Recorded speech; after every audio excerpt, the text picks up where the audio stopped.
দাবীটো লৈ পেলাই যিটো সংগ্ৰাম চলি আছে এইটো নতুন নহয়, দশকৰ পৰা দশক ধৰি চলি আছে। আৰু তেলেংগানা ৰাজ্য গঠন কৰাৰ পিছত পুৰণি যিটো ডিমাণ্ড আছে এইটো আছে বিদৰ্ভ, বড়োলেণ্ড আৰু গোৰ্খালেণ্ড। চ' আজি পুনৰ আমি ইয়াতে যন্তৰ মন্তৰত গোৰ্খালেণ্ড, বিদৰ্ভ আৰু বড়োলেণ্ড ইনিচিয়েটিভ হিচাপে লৈ পেলাই আজি ইয়াতে পুনৰ ধৰ্ণা কাৰ্যসূচী ৰূপায়ণ কৰিছোঁ।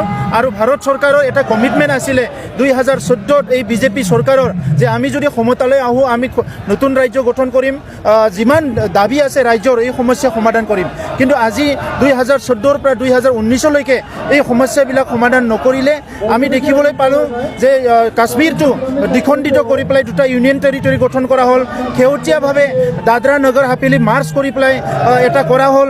আজি এই চৰকাৰখনে যি পলিচি ল'ব পাৰে সেই পলিচিয়ে লয়, কিন্তু ইমান দশকৰ পৰা দশক ধৰি যিটো সংগ্ৰাম চলি আছে পৃথক ৰাজ্যৰ সংগ্ৰাম এইটো সমাধান কৰাৰ কাৰণে আজি কোনো ব্যৱস্থা লোৱা নাই। শেহতীয়াভাৱে আমি দেখিবলৈ পাইছোঁ যে অশোক নিতে বুলি এজন বিজেপিৰ সাংসদ, যিটো নেকি গাডচিলৰী মহাৰাষ্ট্ৰৰ হয়, তেখেতক প্ৰাইভেট মেম্বাৰ বিল আনিবলৈ বিজেপিয়ে আজি তেখেতসকলে ৰাজনীতিক লাভালাভৰ কাৰণে এই কামটো কৰিবলৈ দিছিলে।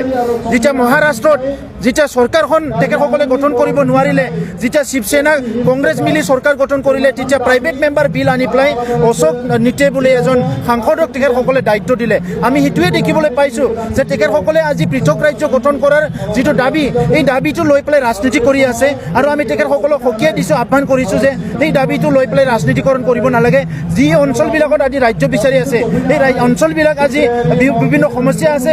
বিদৰ্ভত 40,000তকৈ অধিক ফাৰ্মাৰ ছুইচাইড কৰিছে, গোৰ্খালেণ্ডৰ সমস্যা আছে, বড়োলেণ্ডৰ সমস্যা আছে। এই গোটেই সমস্যাটো সমাধান কৰাৰ কাৰণে আজি পুনৰ এই সাংসদ চলি থকা সময়ত ধৰ্ণা কাৰ্যসূচী লৈ পেলাই national federation for new state, Vidarbha ৰাজ্য আগাৰী, অল বড়ো ষ্টুডেণ্ট ইণ্ডিয়াৰ people joint action committee, NDP প্ৰগ্ৰেছিভকে আদি কৰি সকলো একত্ৰিত হৈ পেলাই আমি দাবী জনাইছোঁ যে চৰকাৰে সোনকালে পলিচি ল'ব লাগে, ডিচিশ্যন ল'ব আৰু এই সমস্যাবিলাক স্থায়ী সমাধান কৰিব লাগে। সেইটোৱে আমি দাবী জনাইছোঁ।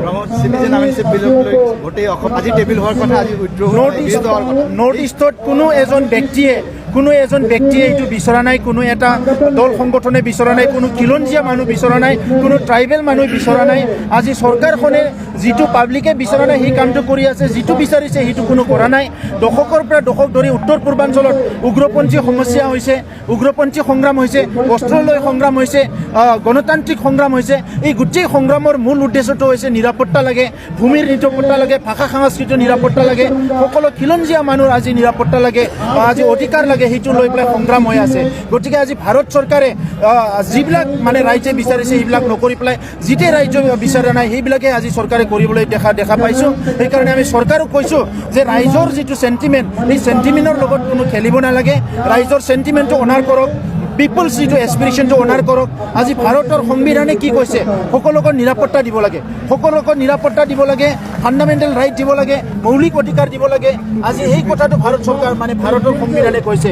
গতিকে এনেকুৱা সময়ত আমি চৰকাৰক দাবী জনাইছোঁ প্ৰায়ৰিটিত খিলঞ্জীয়া মানুহৰ নিৰাপত্তা, ট্ৰাইবেলৰ নিৰাপত্তা এইটো হ'ব লাগে।